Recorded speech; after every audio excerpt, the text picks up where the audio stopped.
So really common narratives around politics are that all liberals are like this, all conservatives are like this, and it's just tired. And it's like, we've got to do better as a nation because, of course, you have much complexity within every individual, and they may express different preferences, but that certainly doesn't mean you can call their preferences down the line just because you know how they voted in the last election.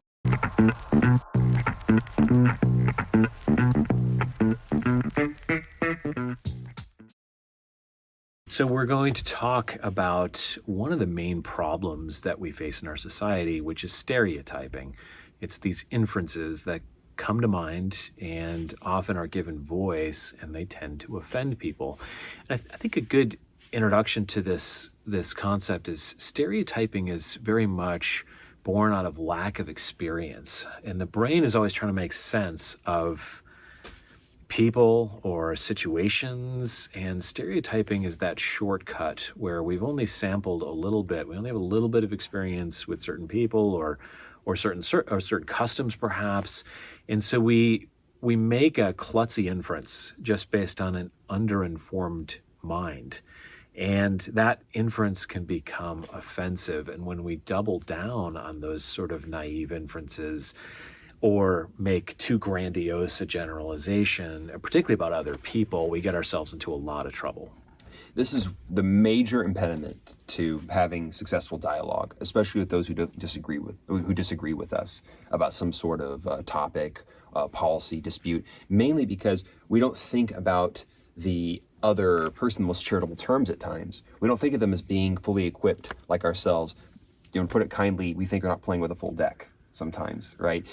Oftentimes, if you listen to the sort of acrimony on social media, the sort of lambasting that happens between the left wing and the right wing critics as they try to comment on each other's approach to politics, to solving problems, it does come down to stereotypes, right? Thinking about the other side as being too close-minded or not reasonable. And if one doesn't have a respectful, good faith sense of the complexity of the person who's sitting in front of you, then one thinks, why even engage in dialogue? This person is not interested in thinking and reflecting, not like me, right? One seems to have the sense that only one side has all the virtues of using evidence, of calling things like they are, calling balls and strikes in an honest way. But the truth is, we all think we're doing that, right? And if we have a sort of cardboard, cartoonish exaggerated image of another side, sure, it allows us to have an efficient way of garnering action, of garnering support and spurring action, because the idea is, oh, you have this very clear threat, an individual who is not a good faith actor, who only means to do you harm, then what ends up happening is there is no means of actually building a bridge at that point. The only answer to that point is to burn the bridge.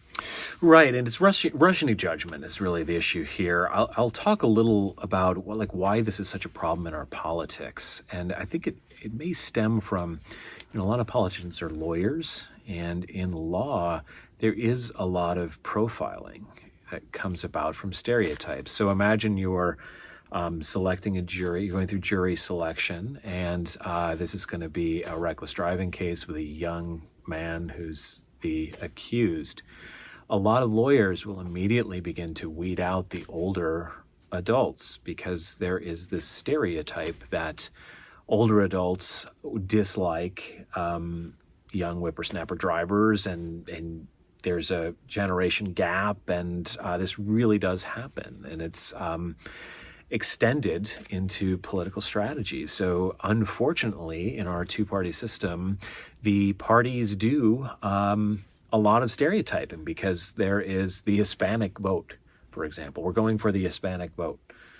What that does is make all people of Hispanic heritage the same, as if they all are of the same mind, and that if you just say something that resonates with those people, you've secured that vote, and you can move on to tackling other ethnic groups. And this all becomes tremendously offensive at a certain point, and it's actually very counterproductive. Oftentimes, on national level political issues, party strategists get very surprised when things backfire, because either their messaging went too far and people feel like they're being misjudged or prejudged, or it simply isn't accurate. And so I think a lot of the stereotypes that occur within politics have roots within treating individuals as categories.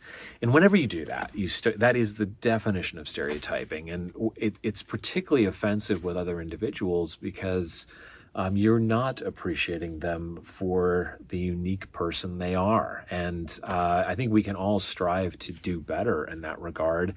Not only in our own lives, kind of treating others with respect as individuals and taking time to learn about them, but also not allowing politicians or political party messaging to use stereotyping. Be very suspicious when someone is trying to secure a block of voters that they assume to be all homogenous. We're simply not. So that brings us to this million-dollar question. What do we do about stereotyping? What's the stereotype busting strategy or tactic we can use in dialogue in real time? And part of the initial setup of the conversation is about appreciating the individual who's sitting in front of you. Perhaps there's that immediate sense, sort of the inference maker in our brain will try to use certain clues, maybe the way they're dressed, their accent, right? Maybe you're aware of where they grew up, and you're immediately starting to fill in some gaps, thinking that you know what they're going to say before they even say it. But there's a delightful sense of surprise and serendipity that can happen in conversations where you take it to territory where there might be common ground, surprising common ground. And that's an invitation to lowering one's guard, not engaging that sort of war council type idea, instead have that sort of that peace pipe idea of let's enjoy each other's company, let's get to know each other, let's build that bridge. And what tends to occur as social creatures, primates, there's a sort of mirroring of intentions. If it's clear that I have no intention of trying to threaten your values, I see your values as being as important as mine, and I see there's a place for them, and I see that they are informed not because I think, oh, you have some sort of erroneous machine in your head that has brought you to the wrong conclusions, but no, your life experiences are different than mine. You grew up in a different place. Maybe you had siblings and I didn't have siblings. Like, there are all sorts of factors that figure into that cocktail of the beliefs and the values that we have. So if it's more about exploration, that's where the invitation to growth comes in.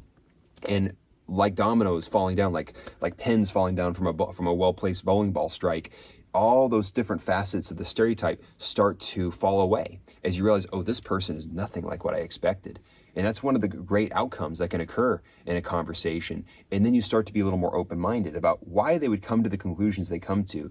And maybe it doesn't have anything to do with some sort of malignant mindset about humanity or misanthropy, which can oftentimes happen where you think, oh, there's no mystery here. I know exactly why they think what they think. Well, oftentimes you don't. And that's one of the major benefits of engaging that sort of open-minded dialogue mindset. That's well put. And I'll just as a demonstration, I'm from New York originally. Then I lived in Southern California and moved to Northern California. And then I moved to Texas. That's my journey, just geographically. Now, you can almost feel the stereotypes just helplessly populating your mind, right? He's a liberal New Yorker type guy, and then California, it has this sort of liberal feel to it, and then Northern California, very, so far left, and then Texas, wait, what just happened there? That's more right leaning most of the time. And many of us are like this. We do not categorize people based on where they're from. Like everyone from there is the same. It's incredibly offensive, and it's always wrong. You're over inferring based on intuition. So I think, to Michael's point, the first step is to hit the brakes. Our brains amazingly just bring intuitive inferences to the table very, very quickly. And a lot of times those intuitive inferences are going to be incorrect, particularly when you're judging other people and their preferences or their style or who they are. Absolutely, you have to consciously put the brakes on to not make assumptions, and particularly in those areas where you're not as informed. So if someone is from a place you say haven't visited, you really should take the time to get to know them, because you should never be rushing to judgment. And I think a lot of stereotyping falls out of the way our brains work. So we are sense-making creatures, and the brain is in the business of trying to assemble mental models that predict the world. And so it's very, very easy to see that when you don't have a lot of data, the brain doesn't halt and just say, well, we need more. It's going to create a mental model. It's just going to be very distorted based on your limited experience. And this is true in all walks of life. If you just don't know much about something, you have an erroneous model. And many times that's not offensive. It's perfectly fine to say, I'm ignorant about this topic. Can you inform me more? I want to know more about this expertise you have. And where it gets really troublesome in political dealings is it's usually about people, it's about voters, and it's about what party preference you have. So really common narratives around politics are that all liberals are like this, all conservatives are like this, and it's just tired. And it's like, we've got to do better as a nation, because of course you have much complexity within every individual, and they may express different preferences, but that certainly doesn't mean you can call their preferences down the line just because you know how they voted in the last election. And part of stereotype busting is understanding what the brain actually craves to initiate that learning mode, as opposed to that more crystallized mode. I'm just deploying whatever knowledge I think I have, and I think that's going to suffice. It's surprise. The brain craves surprise. In a previous episode, we discussed why we love magic shows. It's about the defying of expectations, right? And that can occur in real time in a dialogue, in a conversation with someone where you think, well, there's nothing really to learn here. I know whatever meets the eye is all there is to see. So I actually have an experience similar to this. So in my job as a cognitive scientist, working in the defense contracting world, I oftentimes work with a lot of military personnel. And what's interesting is the side of me that they see immediately is, oh, here I am, this cognitive scientist. I hand them my business card, and they think, oh, okay, another egghead who's telling us how to run training programs. And you might expect, okay, this person doesn't really have much understanding. That is, their interpretation to me is I don't have a lot of understanding of what that world is like, what it's like preparing for combat, and those kinds of high stress, tense situations. And I had a situation like this occur recently, and it was somebody who designed training programs. And I mentioned to him, well, actually, I love mixed martial arts. I do Brazilian Jiu-Jitsu. It's one of my jobs on the side. I'm an instructor. And immediately, there was a softening of the tension. Immediately, his eyebrows raised, and all the signals of, oh, okay, you're not as alien to my world as I thought you were. And suddenly, we're taking each other's words much more seriously. Oftentimes this can happen. There's a political equivalent of this as well. Perhaps if I'm somebody who has a very uncharitable view. Myself, I grew up in Texas. I spent less than a year in Riverside, California, where I was born, and I spent the rest of my life here in Texas. And if I'm the sort of person who maybe I belong to the hegemonic view of the coasters, the East and the West alike, and I meet someone like Dan, and all I think about him is, oh, he's in New York and California.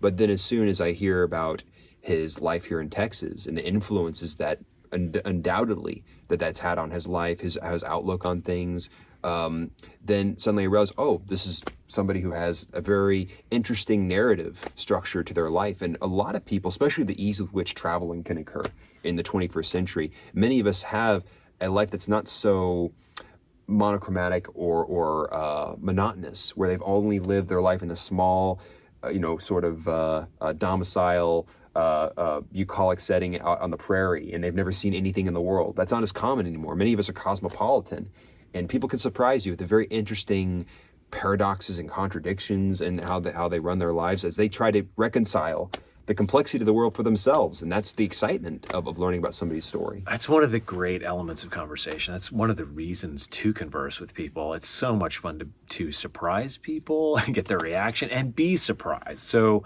if step one is pump the brakes on any intuitive inference you have, step two is probably actually seek surprise. Mm-hmm. Try to ask some leading questions where get the person talking to where you do find the common ground, and you can do that with almost everyone, especially if you can get people to migrate off of their sort of scripted responses. And this is also true of neural net models. So we're now at a point where Michael mentioned cognitive science. Cognitive science models are now very sophisticated to the point where there's a lot of unsupervised learning, meaning the programmer is not actively modifying the strengths of the network. Rather, the data that are read into the network just helplessly modify the connections. And out of that, you get something like stereotyping with machine learning models, where if they're overtrained on certain limited amounts of data, their inferences actually don't work that well in the real world. So this is true of self-driving cars, algorithms that drive those cars. You have to train across a very broad set of data to make a more versatile algorithm that doesn't jump to conclusions because you've overtrained it on a particular setup. And so I think that's another important lesson that we can think about. And I like that kind of idea because it takes away the negative judgment about, like, we can all make stereotyping errors. We can all be guilty of that just simply out of the fact that our neural networks don't have enough to go on, and it's like, at some point you're going to be a little naive, and you can be clumsy and accidentally offend somebody or a rush to judgment. And so we have to be a little bit forgiving of ourselves and particularly one another. So I try to do that in my own life. If somebody does sort of seem to prejudge me and based on some whatever the attribute is, I try to take it with with a little bit of humor, like try to take. Don't get offended. Try to just surprise them is really the proper response. Get them talking. And so I think pump the brakes. Remember that we're all unique, and we can go for the surprise, and also being charitable and being just forgiving people. We all have limited brain power and limited experience. And so tolerance and acceptance can come from just the right attitude. And it's not surprising why these highly trenchant stereotypes are so seemingly impervious to change for many of us. Network scientists who try to understand how we consume media and how we take in information about the world around us in politics, it turns out many of us, we tend to associate with those who have similar views to ourselves. This is called homophily. The idea here is that when we form our clusters of networks, say in how we engage in social media conversations or family members and friends, we tend to like to engage in conversation with those where the stakes are very low because we think up front they're going to see the world the same way we do. Most of the time we're talking about those who we're stereotyping. We're not talking to them. In fact, that training data set that we're using to use that AI metaphor might be extremely paltry. There's maybe a very small amount of information we're using to build up that model of what the quote-unquote other side is really like and what they think. And we might use a sort of curating method of bringing in information that sort of confirms the views we have of the other side. This is confirmation bias. If I have a very uncharitable view of the other side, that helps me to foist and bring more support to my cause, to my narrative, my way of seeing the world, I'm going to be very selective. In fact, there's a term for this called nut picking. The idea is if you look on say on YouTube or any sort of social media where there are instances of very aberrant, strange behavior from, let's say, from conservatives or liberals, they tend to be just picking a very small sample set of those who maybe have some sort of psychological disorder. There's certainly something else going on, and that's used as that training data set of, oh, this is what they're all like, all of them. They're all like these 2 or 3 individuals that we see here in this compilation. But the chances are, as you're looking at that video and you're standing in line at your grocery store, there are 4 or 5 people standing next to you who have the same views. Maybe they're conservative or liberal. You don't even know it. You're not even aware of it. They're very ordinary, and it's usually the loudest voices who we tend to use to build those stereotypes, even though they're not the most common ones. It's far from being the generalization of what people are like. They're far more complex than that. And if that's something we can keep in mind as a sort of rule of thumb or a heuristic, that can help to sort of tamp down, help us to engage in that step 1 process of really pulling the brakes on deploying stereotypes, knowing that if we talk to somebody who doesn't see the world the way we do in a fundamental way. This is a rare opportunity. This doesn't happen all that often anymore, unfortunately. So let's make the most of it. Let's use this opportunity to learn something about a group of people in a network that we don't tend to travel in very much. That's right. And we've talked about media diet previously in a prior episode. And media diets can feed some of these negative stereotyping tendencies, especially if you're listening to a lot of slanted news or opinion news. They're trafficking in stereotyping. They are trying to construct a world in which there's us's and thems, with a real big emphasis on the thems and how terrible their ideas are and how they all think the same. And it's the straw man sort of argument. The straw man is a stereotype. It's not a real thing. It's just, it's sort of labeling a whole group as the other and then mischaracterizing their opinions and over-inferring that they're homogenous, and furthermore, that they're unreachable. And if you listen to that day after day, it really can be very destructive to one's mindset. And so you really do begin to think we're in a hopelessly divided America. We're beyond ever getting past this polarization. So media diet has a huge effect here, sampling from numerous media sources and always striving to find centrist media that is not trying to do the work of political party branding. You can sometimes see the political party branding and notice it for what it is. It's important to actually know what's going on with political party branding, because that is the way elections are fought and won. But at the end of the day, if you take it too far and you begin to believe in the straw man argument, you run the risk of really stereotyping people into a binary. And that doesn't work either, because we've talked about the political typology work from the Pew Research Center in a prior discussion, and how really America looks more like a spectrum that kind of goes from left to right, with a whole lot of people in the middle and a lot of people that are going to have attitudes and preferences that kind of cross party lines at different times. So definitely take that political typology quiz from Pew Research Center. That's really illuminating, to just remind ourselves, rarely do we fit into two camps. And a lot of slanted media is directly trying to stereotype the other, and even stereotyping the within. Like, it can be part of being a member of a team. And so I think we'll have a discussion about political radicalization at a certain point. People that become extremists start to really wear a uniform and almost mold themselves in a stereotype style that labels them as an in-group. And then, of course, the rest of the people are the out-group. And when that goes too far, you really do become unrelatable.